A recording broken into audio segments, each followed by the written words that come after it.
Hello mga kabibilag! So magandang araw po at ngayon po ay iha-harvest na po natin yung ating tinanim na mais dati. Ayan. So yung iba ay natumba na naman dahil sa ulan. So tingnan po natin kung ano yung laman, kung matigas ba or mura. So konti lang naman ito at yung iba ay ano pa lang, yung mura pa lang yung iba. So tanggalin na natin or i-harvest. Yan, may malaking bilaog din talaga ako dito. Kala mo ay madaming ilagay. So, unahin natin yung mga natumba. Feeling ko ano na to, matanda na. Yan. Yan. So, balatan na natin. Try natin. Aray. Meron din. Paano? Aray! Meron din, oh, panglaga. Lingwa man. So, balatan na natin.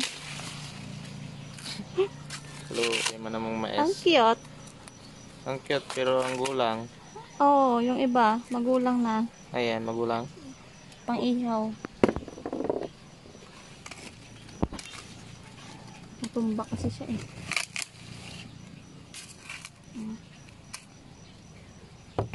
Pwede nang pang sunlag. Pwede na. Ito oh. Malalaga dito. Grabe ang gulang yan. Ito. Dalawa. Ay.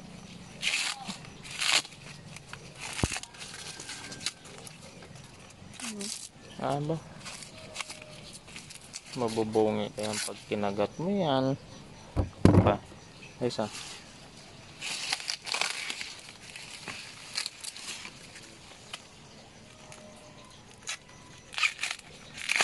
Ay, mura pa ito.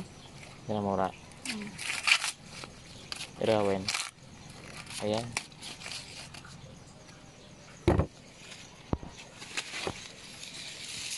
Natumba kasi. Tumba eh. Feeling ko bata pa to. Sana natin. Parang dito pa sa puno. Ito lalagain. Talaga yan.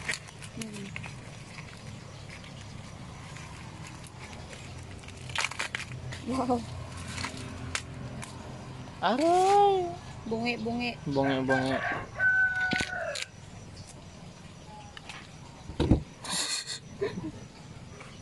Yan.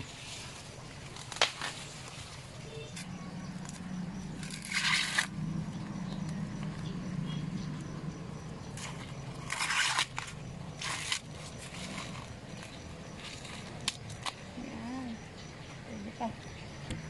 Kung ganito lahat, no? Yan sana.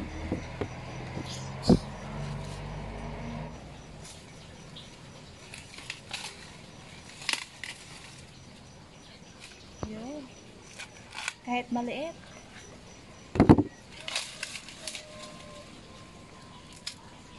Kaso wala dito si Nana. Hindi siya makakain. Si? Si Nana. Yan. Sigurado ka na pa. Ito yung isa. Oh. Siguradong magulang. Siguradong magulang na. Ito yung isa.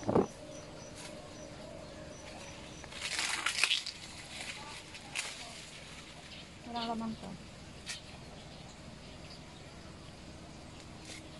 Bago doon sa kabila oh. Aroy. Wala. Parang wala na. Yun lang. Yan lang. Wala din siguro ito. Ah, ito oh. Mura pa yan. Dalawa. Malaki to. Ah. Yan.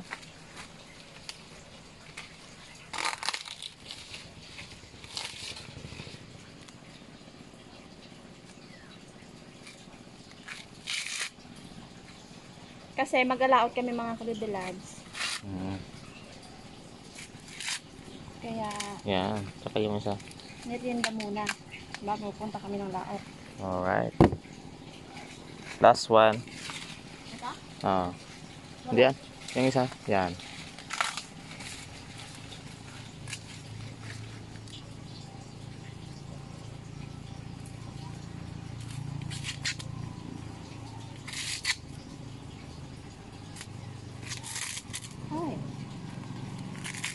bungi. Wala. Wala? Ah, sayang. Malaki na, oh. Ay, bongi. Ay, bongi. Hindi na din magano yan. Yan na talagang sukat niya yan. Ah. So, yun po mga kabebe labs. At ito lang po yung ating naani sa ating mais. So, pipiliin ko lang yung dito yung mura para ilaga ko. Ito. Lagayan o Ito. irehawin. Ito. Laga yan. Ito. At ito. Ihaw. Kasi matigas. Yan. Yan. So, tara. Punta na tayo sa bahay. So, lalagain na natin mga kabebe loves. Unahin ka muna ito. Medyo matigas-tigas. Kahit pa paano ay meron din tayo na ani. Lagyan natin ng asin.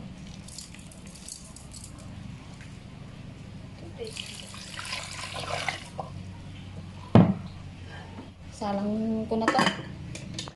So, buksan na natin ang ating sinalang na mais. Ayan, kumukulo na mga kabibilabs. At maya-maya ay luto na po yan.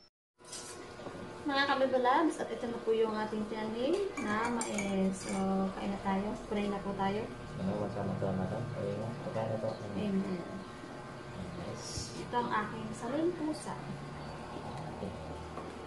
Yung masaling pusa ko.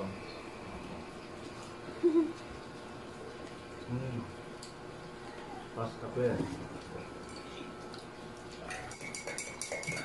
Tapos, laot na tayo.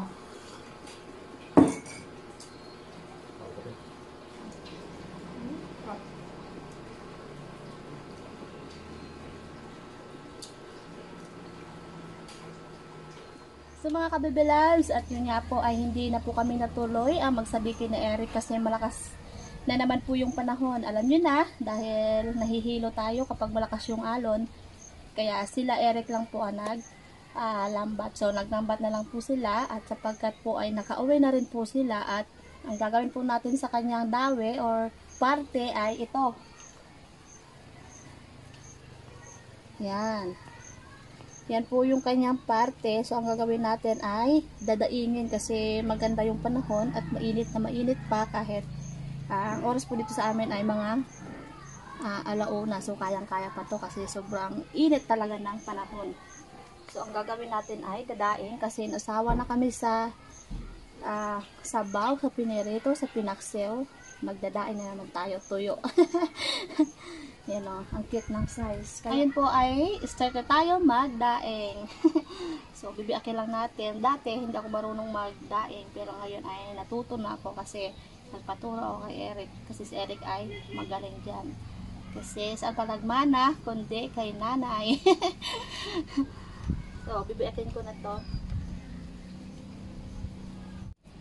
Yan, ganito pala magdaing. Kasi dati hiling-hilit ako kay Eric kung paano magbiyak ng isda. Ganito lang pala mga kabibilabs. Natuto na rin ako.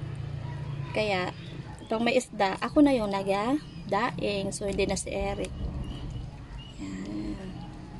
So, mamaya, pagkatapos ko ito biyak, tatanggalin natin yung kanyang laman loob at lilinisan. Pagkatapos, lagyan ng asin at ibilad. Buti, madami kayong nahuli, no? At yung iba po ay bininta nila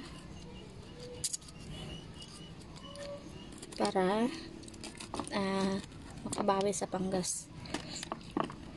Tindi ng init kasi ngayon mga kabibilabs na naman eh. Grabe. Yan o.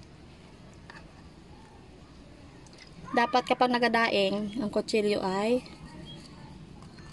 matalim. Para hindi masira ang isda kapag biak. Kasi kapag hindi matalim yung kutsilyo, pangit. So, yung likod ay natin gilitan ba ang tawag dyan, para mamaya pa nilagyan ng asin manuot yung laman.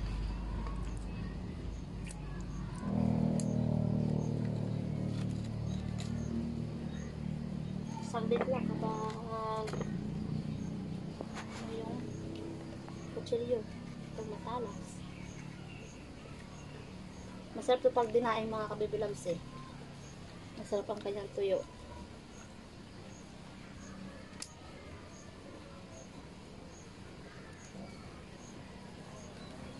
Masarap sa bahaw.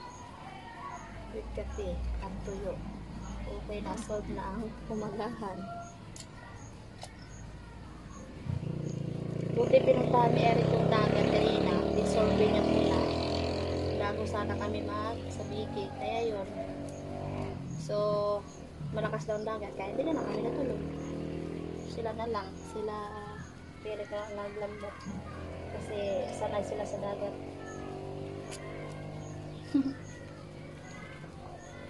So, ito na yung pang last mga kabibilabs at tapos na. Huhugasan na natin.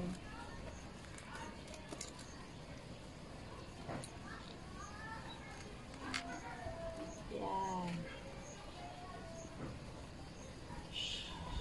Yan. Tapos na po. Tatanggalin ko na yung hasang at ang kanyang laman loob. Yan. Para malinis at para hindi langawin. Kasi kapag hindi malinis, ginalangaw.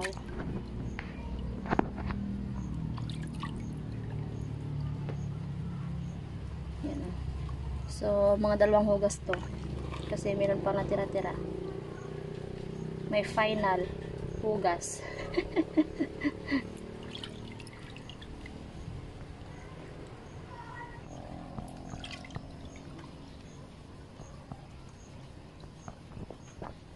Pwede na talaga ako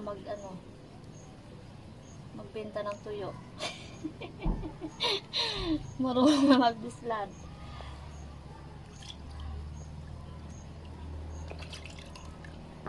Pag madaming tuyo, pwede yan ibenta. So, pangalawang hugas na ito mga kabibilabs. At ayan, okay na.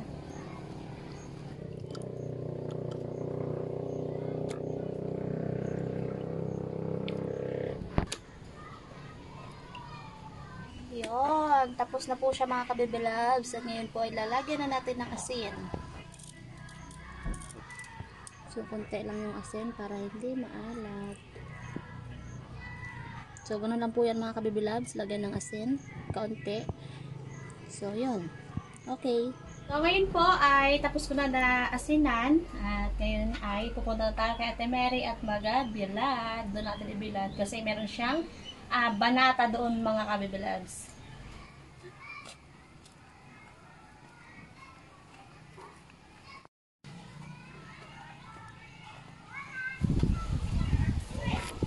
Dito tayo ngayon sa rooftop na Ate Mary at yung banata ay natin doon sa mainit. Lalagay. Bilad na natin.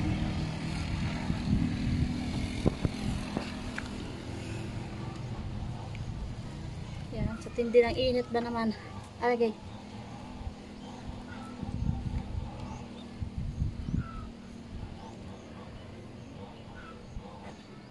Grabing init ah.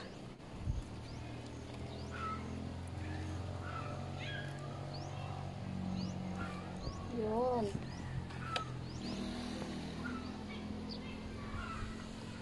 So, ayan po mga kabibilabs at tapos ko na kabilad at abangan nyo na lang po sa next video kapag natuyo na to at susunod ay magluluto tayo. So, yun lang po mga kabibilabs at ingat kayo and God bless. Bye-bye!